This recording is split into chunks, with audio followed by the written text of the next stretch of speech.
This is The Great Outdoors with Jason White, exploring the great outdoors in Pennsylvania and beyond. Brought to you by the Mariana Outdoorsman Association and by Wild Acres Farm, Fishery, and Regulated Hunting Grounds. Now, The Great Outdoors with Jason White. Welcome to another edition of The Great Outdoors with Jason White right here on WMBS Uniontown. We're here to explore everything wild and wonderful in Pennsylvania and beyond. I'm starting to become a little bit of a fixture around here, but only because of the great things that Jason and the associations that he has created have actually accomplished here. So we're going to talk about that in a couple minutes. But today's broadcast is proudly sponsored by Wild Acres Farm.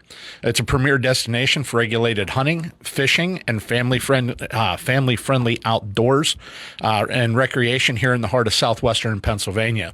Whether you're after trout, turkey, or a peaceful place to unplug, Wild Acres is where it all comes together.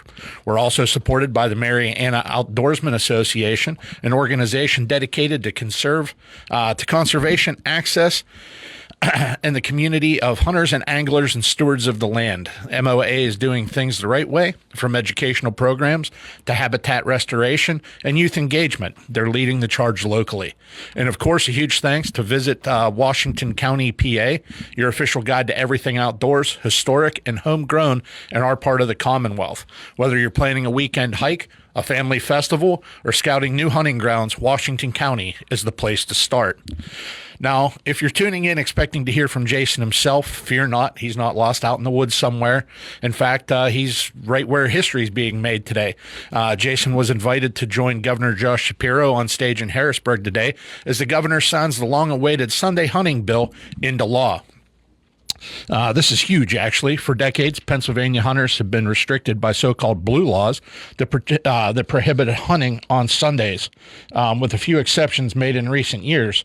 But through a hard-fought effort from sportsmen, landowners, and agricultural advocates, full Sunday hunting is finally becoming a reality. Now, if you're wondering how we got here, it wasn't by accident, that's for sure.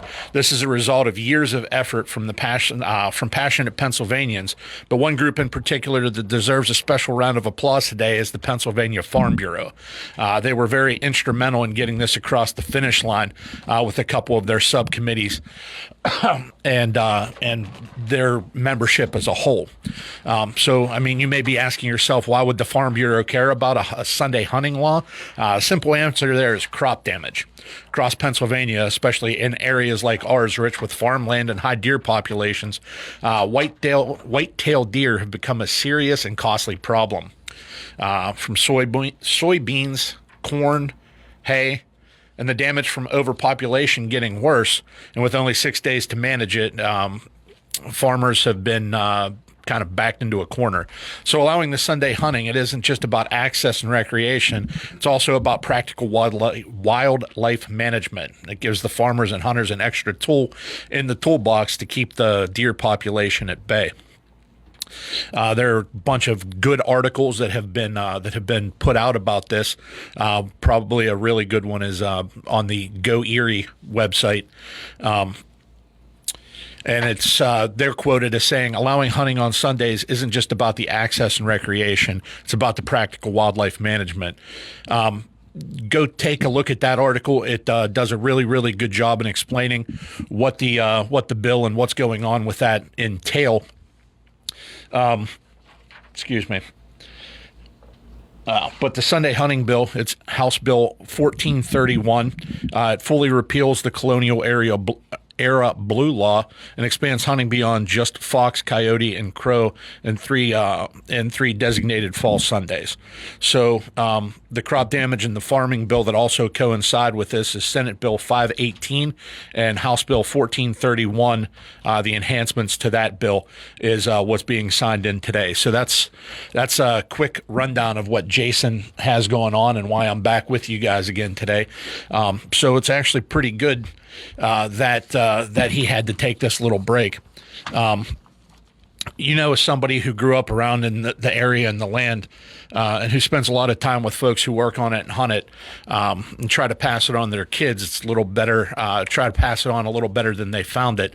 I can tell you what's happening in Harrisburg today isn't just a win for sportsmen, it's a win for rural Pennsylvania.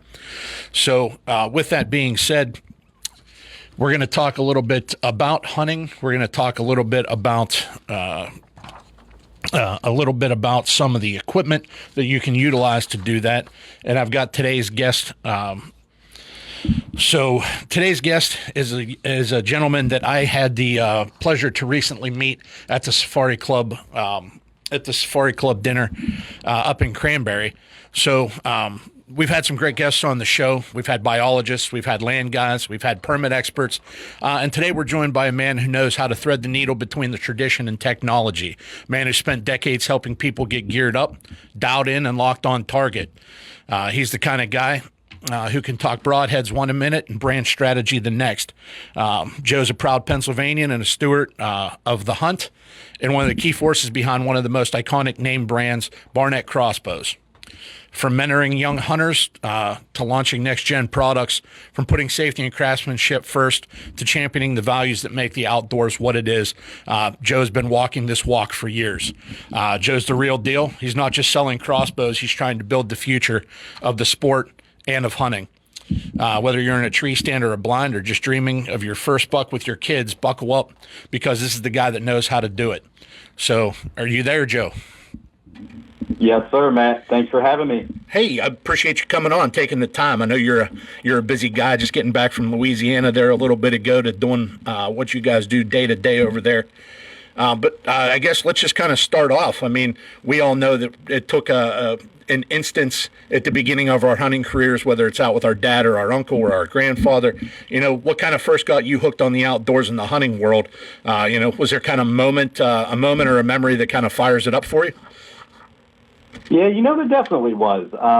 As a young kid, when we would visit my uncles, he always had a couple bucks hanging on the wall, one of those PA basket 8s. And, I was somewhat enamored from a very young age. And, I can remember, as a kid, 10, 11 years old, waking up early on Saturday mornings to watch, Jackie Bushman and Buckmasters and Shotgun Red. And, yes, I just dated myself there with the Shotgun Red from Jackie Bushman's show, or Hank Parker or Bill Dance or what have you. So I was hooked, no pun, from a very early age. And I told my uncle, I was like, hey, I want to hunt, and he said, all right, get your hunter certification and I'll take you. And I don't think he took me serious when I said I would. And I grew up in a little town in McDonald, PA, and I can remember figuring out that they were having one of those hunter egg classes at the local fire department. And, I had my mom sign me up, and the rest is history.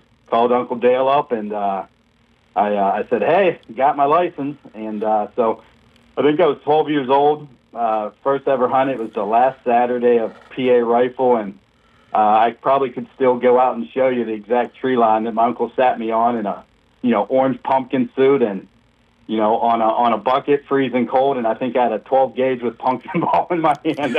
I don't know what I would have done had I gotten a shot that first year. So I was hooked early on and had some early successes the next few years with my uncle. He was one of those guys that was part of a crew that you'd sit the first day for a couple hours, and then you'd team up with a bunch of guys and go put on the good old PA drive. So that really got me hooked, and shortly thereafter, I got the itch to switch over to archery. And I can remember my first bear bow. I think it was up to 45 pounds of black bear, and it slung arrows fast enough to kill a whitetail. So, yeah, that's kind of my story.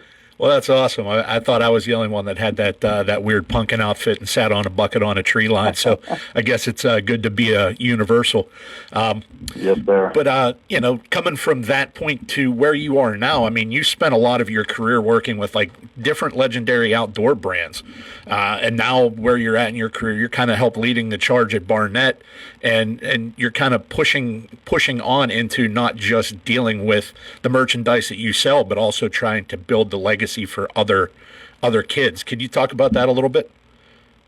Yeah, for sure. No, it's an honor to be part of Barnett. Barnett was started in 1962, so we're on our 63rd birthday.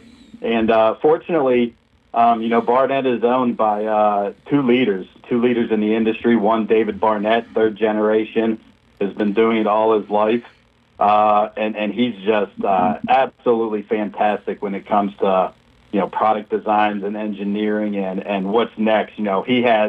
He has a bunch of stuff in his hopper for the next several years, which is exciting. And, being on the sales and product development team, we always say that we stand beside that hopper and crank the crank, and, things pop out and we're like, hey, you know what? Yeah, there's something there. There's not something there. And it's a fun process to bring products to market. And our other owner, Ryan Busbith's been in the industry for, 20 plus years, very entrepreneurial, is best in class when it comes to sales and marketing and product as well. And he's been in the industry a long time, started Wild Game Innovations, feed, seed, and attractant back in the early 2000s. And, he's been part of, a bunch of different businesses in the outdoor industry, from wild game cameras to Ameristep ground blinds to, you name it. There's a bunch that we're all part of. Plano Synergy, which was the larger conglomerate that we were all with for a number of years before it got spun off, and Ryan and David were able to buy Barnett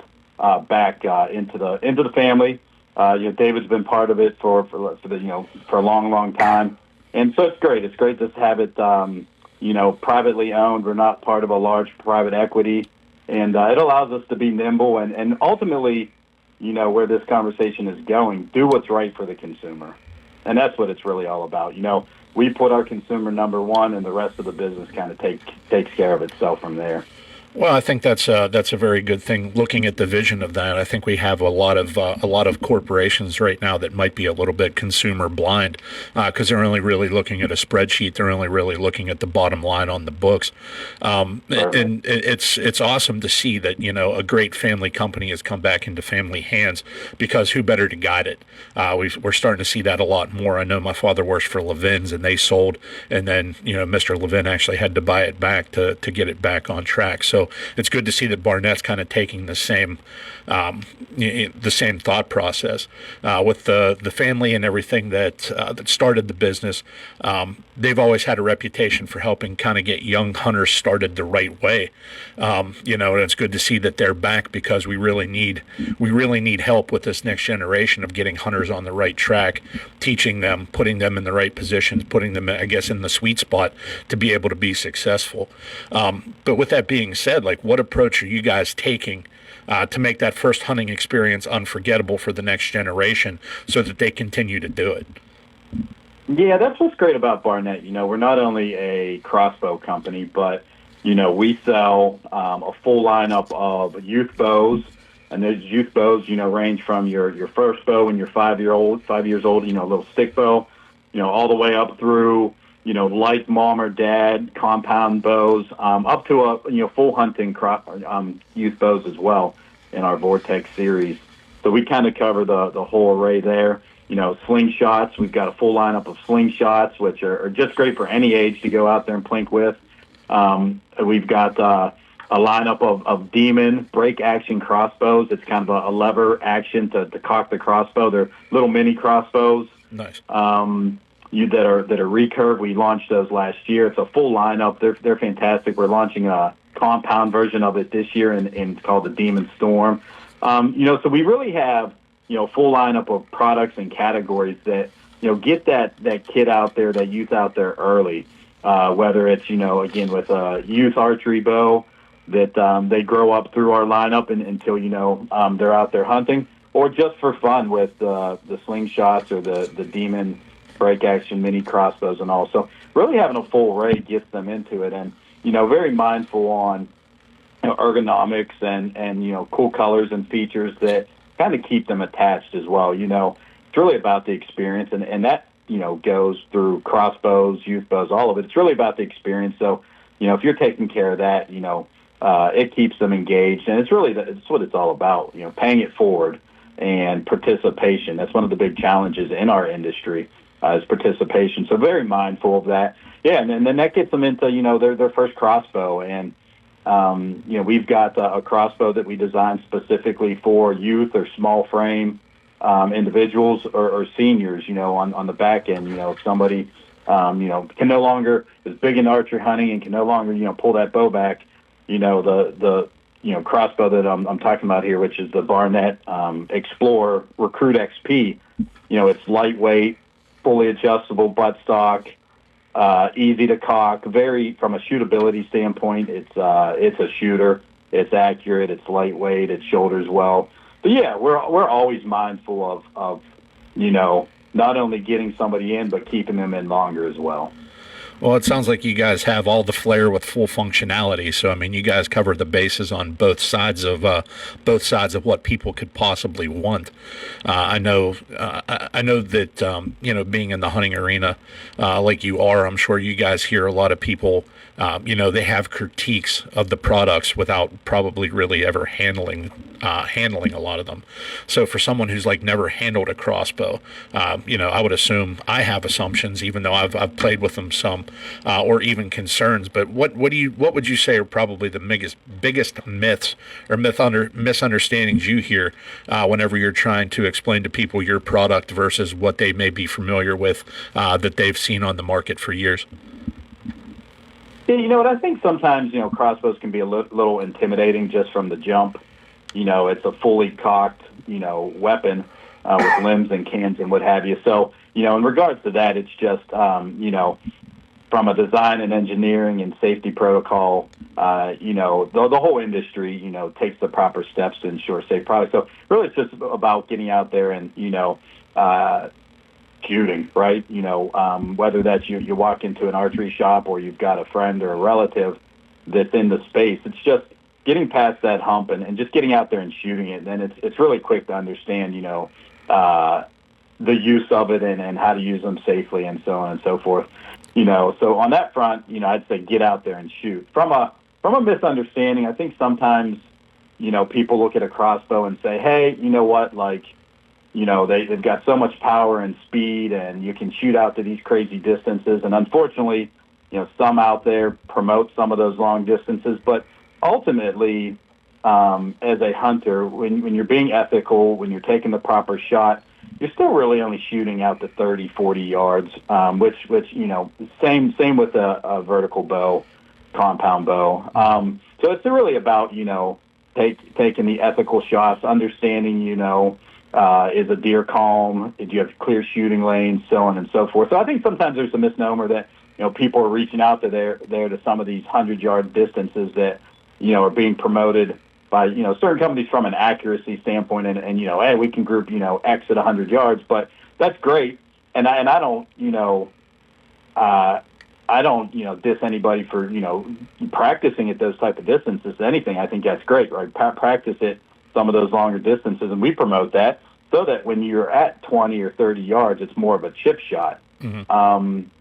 So that's part of it. And also at the same time, some people just can't use a compound bow. They may not be big enough. They may not be strong enough. They may have injuries, different things that, cause them not to be capable of using a bow. So a crossbow, addresses that. It gets youth in earlier. I know my son AJ, shot his first couple deer with a crossbow, and he wasn't big enough or old enough to pull a compound bow that would have been the right weight to make the ethical shot, right? So that crossbow got him into it, and different people who, were injured or aren't capable, it's great. The older generation, it's sometimes, they can no longer pull, a compound bow and be accurate enough to feel that they're taking that ethical shot. So there's the crossbow. And then I'd also say, if you're thinking about opportunity and, maybe some guys, there's a lot of guys out there that, hunt with a compound and a crossbow. And it may be, certain instances, they may have their compound in their hand in the tree stand in September or October, and then come, late season, or just specific instances where they might be sitting a blind with a tight setup and they only want to have one window open, where the compound kind of plays into that. So from an opportunistic standpoint, it plays into it nicely. So, it's really all about, like we talked about earlier, participation, paying it forward and making sure somebody's out there and having the right experience. So that's kind of my take on that topic. Yeah, and that's awesome. I think you brought up a very good point that, just because accuracy measures out to 100 doesn't mean lethality or ethical, the ethical shot gets out that far. I know that, you'll see a lot of different range stats on crossbows versus vertical bows, as you said before, but, can you, like, the ranges are roughly the same, and I think the key there that you said was to make the ethical shot. You're not just trying to get to the animal, you're trying to ethically take it down, and make sure that it's put down properly. But I mean, looking at some of your product lines, you've got this pretty cool challenge that you're dealing with, that's staying true to the hunting tradition while you're also kind of pushing the limits of the new technology. I'm sure you guys are working up some really interesting and cool looking stuff, but how do you guys kind of like walk that line without losing your roots between the new tech and the hunting tradition? Yeah, for sure. We're always driving technology. Like I said, David Barnett is a mad genius when it comes to that. And, but at the end of the day, you can only push a crossbow so far. And speeds have, hit a point where, they're topping out.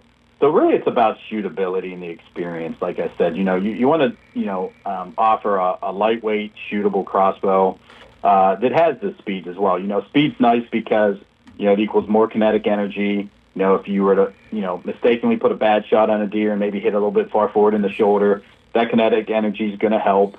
The speed also helps with distance. If you by chance misjudge 20 to 30 or 30 to 35, what have you, the faster you are, the flatter it's shooting. So it's going to compensate maybe for a little bit of that misjudged speed. But at the end of the day, it only goes so far. It's about lightweight. It's about compact. So you have maneuverability, ability to shoulder it well, and ultimately shoot accurately, and it comes back to that ethical shot. So it's always a fine line between all of that. But, quite honestly, the technology can only go so far. And, it's been great. Competition's been great. We've got good relationships with most of our competitors, and we're all driving newness. And newness is great because it gives the consumer something to be excited about. You continue to, put better products in their hands so that they're having a better experience, having more successes, so on and so forth. So we like technology. We like new products, innovation. Again, the crossbow industry has been great. It's made up of a bunch of individuals that are all passionate about this space and are really, again, paying it forward and doing it on behalf of the consumer to make sure that they've got the best weapon in their hand and making the most, ethical, lethal shots. Yeah, and that's awesome. I know being out at the different events, you see the people that are doing this with their life, they definitely have a passion for what they're doing. This isn't just something that you accidentally get into. But with your background in sales and products and being, out in the field, actually utilizing the products that you're selling, you've probably seen it all. I'm sure you've tested your products, things that we've seen we haven't, other people's products. Let's say one little feature or design choice that you really appreciate with a Barnett crossbow, even if like the average person, let's say myself would miss it. What do you think? What do you think something like that is that kind of sets you guys apart? Man, that is a tough question. We've got so many patents on unique features in the industry, from original rope cockers to allow you to cock your crossbow easier to step-through risers. So our foot stirrup in some of our crossbows is also part of the riser, which allows us to keep our crossbows shorter and more compact. There's a lot, brush arrow retainers to keep your arrow, your bolt in there properly. I'll go with a new one. We added, crossbows have a RCD groove on the back side of the stock behind the trigger hood, and that RCD groove is to utilize the rope cocker. Because what the rope cocker does is, with that pulley system, it creates a 2-to-1 ratio, which reduces your cocking weight by 50%. We had a nice little feature about 3 years ago where, that rope cocking groove, you put the back portion of your rope cocking cord in it and then put your hooks on, and there you go. But, at times you got to be careful because, that cord can pop out of that little groove. We created something called the rope hold. It's this little red detent ball that sits on the back side of that groove.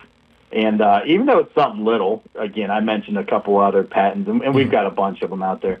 that have been bigger game changers. That feature locks your cord in as you're going to cock it, which is just a nice little feature. It's the little red rope hold ball. So that's a neat one. Again, lots of patents out there. David's been at this for, it seems like, a million years, right? So there's a lot of them out there. But that's a neat one. And you know what? I know you asked for one, but another one, though, is... Feel free, my man. Feel free. I've got to go here. So we were the original pioneers of these little break-action pistol crossbows back, I think it was like late 70s. David and his father and grandfather originally developed the Commando. And it's still crazy how we have a lot of people reaching our customer service team asking about the Commando and parts and things like that about it. But there's a couple other break action sort of off the shelf mini crossbows out there in the marketplace that have been around forever.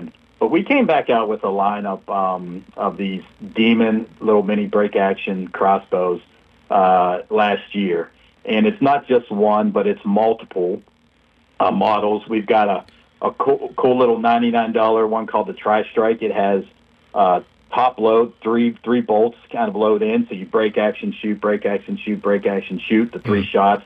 That's really neat. But then the step-up model is called the AccuStrike Pro, and the cool patent on the AccuStrike Pro is that it's a multi-stage break action. So what that allows you to do is, in this particular one, it's 2-stage.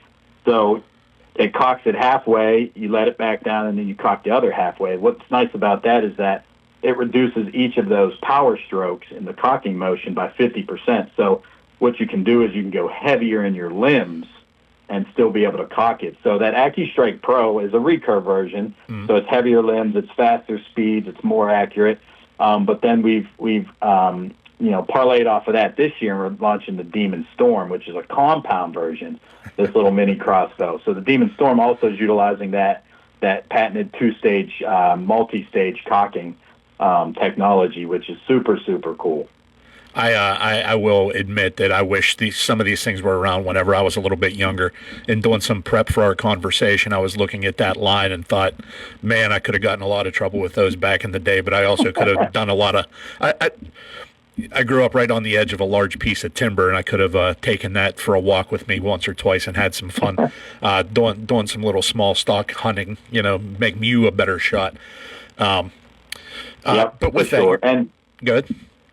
Yeah, I was just going to say it's cool too, because not only did we launch the multiple crossbows, but we've got different arrows, different tips that can be screwed on some of the arrows, little slings, some cool stuff to really make it a full assortment. And if a retailer has it in their store, they can end cap it and tell a story to the consumer. That way, when they're walking by, it's not one item that's kind of lost in the shuffle. There's a whole story there to be told, and it'll stop somebody, and it's like, hey, what's this? And it's like, oh, this is neat. You know what I mean? They all hit great price points, and they're great for, like you just said there, they're, for plinking, think about it like a BB gun, like a pellet gun, like a slingshot. Great fun to plink with. And it's amazing how legacy never dies. You said that this was one of the initial things that they came out with in the, well, I guess not initial, but they came out with in the early 70s. And it's funny how a product like that has made a full circle back onto the market. Because, there's always going to be a market for something like that. You're always going to need an introduction model so that you can get better, so that you can move on to the next and the next to become a proficient hunter or a proficient outdoorsman. For sure. Listening to you talk about, the heavy beam and everything else. I mean, I know that crossbows aren't quiet. I mean, the fact that you guys have these things tuned in to go over 400 feet per second with the bolt, those kind of things, they're not, really, really quiet, but they're also probably a lot quieter than what they used to be. What's the moment like when somebody pulls the trigger on a Barnett for the first time? Typically they turn their head and they're, grinning ear to ear, because they are so fast, right? And they're so accurate. And a lot of times, it's like, man, where did it hit? If somebody doesn't have the right target and the arrow blows through, they're like, did I hit the bullseye? So I think a lot of times people, they're amazed with, how accurate they are, how fast they are. And from a noise standpoint, it's funny. If you're standing right beside it, sometimes you're like, okay, that was a little maybe louder than I thought, but it's amazing that especially if you're outside, if you're standing, 5 yards away, 10 yards away, you actually get the opposite reaction, right? Like, wow, that was a lot quieter than I would have thought. So yeah, I think to your point, they've evolved over the years, and tighter, faster, shorter, all of that. A lot of it's quieter as well, from materials to just the engineering and the designs. The industry's done a great job with definitely quieting down those crossbows, because the big ones that used to be about as wide axle to axle as crossbows are now in length, definitely were a lot louder than they should have been. Well, I mean, there's only so much you can do whenever you're cranking them out, tuning them up to that level. I mean, there's only so much dampening that you can put on that. But, just thinking back here to something you were just talking about there a little bit ago, one of the things that really stands out about the crossbows is how they open doors for people. And you were talking about how it opened it for like older hunters or people with injuries or even the newcomers, because of their ability to utilize some of the built-in engineering that you guys have created to make them easier to cock, to make them easier to aim, to make them easier to utilize. Like the learning curve, let's say, on a crossbow versus shooting a recurve or a compound, it's a lot greater acuity to be able to utilize it. How important is that accessibility to what you guys are doing at Barnett? Yeah, it's super important. Like I said, that's one of the reasons why not only do we have the Recruit XP, but we offer crank cocking devices, otherwise known as CCDs, to be able to to attach that to your crossbow and cock it even easier than the rope cocker. Because a lot of times whether it's any of those aforementioned reasons why someone is in the game on that front, sometimes they can't use the rope cocking device, right? So the crank cocking devices are offered, and those are important. And even some little things like on that Recruit XP, we purposely didn't go with a scope that has eye relief and all. We went with a red dot, red or green 3-dot red dot, right? Because the first time a youth puts their head down on that, over that optic, sometimes the eye relief and all can be a little bit tough, right? So with the red dot, it's easy, target acquisition. It's easy to say, hey, grab that first dot, put it here, and pull that trigger, and I'll take safety off, breathe and slowly pull that trigger. So, yeah, we think about it often, and that ranges from our Recruit on the opening price point end all the way up to our flagship crossbow right now, which is the Hyper Raptor T-Rex, and this thing is loaded up 440 feet per second. Cock, it has the integrated crank cocking device, but it's also cock decock with all of the best technologies. Which is a great feature, right? The decock. Absolutely, yeah, So it's top of mind. It's in the forefront of what we do, making sure that it is accessible to any consumer, and a lot of times those ones that maybe would prefer potentially to have a compound bow in their hand, but just can't for whatever reason. Yeah. And I mean, that goes to, the quality of the product, goes to the safety of the product, and, your guys' customer forward view of your production. You guys have always had a reputation for doing things the right way. What's something, let's say, behind the scenes that maybe you guys don't advertise or nobody really knows about that you're proud of whenever it comes to how your team builds these and the interaction with the customer? Yeah, for sure. I'm not sure if everyone out there realizes, but the R&D design process and the engineering process, it's years sometimes to bring a product to market. And, it starts with those designs like we talked about before with David and his engineering team. Then it's the engineering behind it. It's the standards for manufacturing. It's the quality control once it's manufactured, and it's staying to those standards, right? So there's a lot that goes into it. It's just not a stock and a rail and front end and some limbs and cams. There's a lot that goes into it. Cam design alone, fine tuning the draw curve to maximize efficiencies and cockability and shootability and all that stuff. There's a lot that goes into it. So we pride ourselves in that. That's all done by our amazing team of design and engineers and quality control teams to make sure that we're doing just that. Yeah, and I know we've been talking about legacy a good bit. The fact that we started out learning from our fathers and our grandfathers and our uncles. We're taking that to the next step. You've talked about how you've been able to get out and you've been able to take your son to get his first deer. I like to go. I try to take my nephew and do different things like that. But for someone just getting in, the gear can kind of be a little bit intimidating. What are some of the tools or the resources that you guys kind of offer to help either new hunters or young hunters to kind of learn and then grow in the sport? Yeah, the supporting the consumer is key. Not only from the back end, from a customer service, customer support standpoint, from the front end education standpoint. So, we take a lot of time and pride in the instructions on the front end. The user manuals, and like you said earlier, a few weeks back, myself and a few other team members, we were down in Louisiana doing a video shoot. That video shoot was 100% about educational videos for our consumers. Whether it's full on, out of the box, what's in the box, how to assemble, how to properly cock, tech tips on how to get the best performance out of, whatever it might be. Very, very important for us. So we've done a good bit of it in the past, and we're even more hyper-focused on more of that going forward because it's key, right? Educate the consumer, make sure they have that safe and good experience, and they're going to keep coming back. And again, that pays it forward. Yeah, and I mean, if you get a new tool, you really need to understand how to utilize it because you want to be able to maximize your ability with it. There's a lot of good information out there, and I know that you guys have done a great job of explaining and showing people how to utilize what you guys have. You've been around the industry, long enough to collect a lot of information and stories yourself.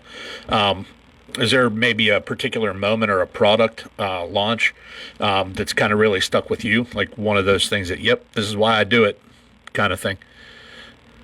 Yeah, you know what? I'm going to go a slightly different direction on this one because we've certainly launched a lot of great crossbows over the past years, and our Hyper Raptors, which, check all the boxes from a narrow, short, lightweight, fast, shoot small diameter. Arrows, by the way, that with actual knock, so they actually knock to the string, small diameter. They're accurate. They out-penetrate, standard size. But all of that's kind of obvious. But we actually launched a new lineup this year in partnership with the Buck Commander team. Our owner Ryan Busbis is one of the Buck men on the Buck Commander crew, and we launched a product line with them as a straight partner, and it's called Buck Ops. Buck Ops is a lineup of optics that is a game changer. It's BUK-OPS, Buck Ops, and what's cool about it is so we offer it in three different optics right now. So there's sort of like your handheld monocular. There's more of a binocular style, which we call bucknoculars, and then we actually put it in a crossbow scope as well. And what this technology is, it's called prime time color vision, and it kind of speaks for itself there. So what do you call prime time, right? It's those first 15, 20 minutes of legal shooting light. It's those last 15, 20 minutes, right? Throughout the middle of the hunt, you might be, sitting there getting a little tired, what have you, but during that prime time, you're ready. And what this technology does is it gathers natural light. So all that natural light that's still out there as sun's rising or sun's setting that your natural eyes can't even pick up, these optics pick up that light and enhance that image. And it takes a, dawn and dusk type image, and it turns it back into a daytime color image. With great clarity. So what does that do, right? It allows you to, again, going back to being ethical, it allows you to, see the game, make sure that, you've got a good shot, make sure it's, what you're out there looking to harvest, whether it's a target buck that you needed to identify or, even if you're out there, looking to shoot a doe, making sure that you're not about to shoot a button buck, right? So it's a game changer in that way from, making that shot as well. Getting in and out of stands without blowing deer out. Worst thing to do is heading into a stand in the morning and hearing that doe snort and by chance maybe seeing that tail flag if it's light enough, right? So Right. this allows you to creep into a set, whether it's, on a field or, in the timber, and watch out in front of you a little bit further to make sure, the food plot's not full of deer still, right? Right. Allows you to get in, and same on the backside, allows you to get out of that stand, kind of creep down out as the deer feed off again in the evening. If you're sitting over a food plot, as they maybe work off a little bit, you're still able to see them. It's you can't really see them with your eyes. You put some of the best optics on it, you still in that instance can't see it. So buck ops with that primetime color vision lights it back up. There's been so many instances testing it and using it over the last 2 years where it's like, wow, if I wasn't using this right now, you know what I mean? Game over. Hunt would have been over. So Right. It's a super, super cool technology that is just starting to get that groundswell out there of people seeing it, understanding it. Once someone uses it, there's an absolute aha moment. You go, oh my gosh, I'm not going to walk into the field without them. Yeah, you don't know what you don't know, right? Yeah. But no, that's awesome, man. I tell you what, I could talk about this stuff for hours. I've got a whole remainder list of questions that I wanted to talk about, but we're kind of coming up against it. I just wanted to say thanks again for taking time out of your busy schedule to come talk to us for a little while. And I wanted to let all the listeners know that Joe and Barnett has been very gracious with us. They have right now a code for all of our listeners, WMBS 15. For the next week, you can take 15% off of any order from Barnett on their website. So thanks very much for that, Joe, and I appreciate you coming on. Yeah, no, we appreciate all of your listeners, and we're happy to throw that WMBS 15 code out there for 15% off your order on our site. And Matt, appreciate the opportunity to jump on here and tell your listeners a little bit more about the Barnett and our heritage and what we do. Yeah, yep, and I appreciate it. And I just once again want to thank our sponsors, Wild Acres Farms, Mariana Outdoorsman Association, and visit WashingtonCountyPA.com. And we'll be back to talk to you guys next week. And this is WMBS Uniontown at 11 o'clock.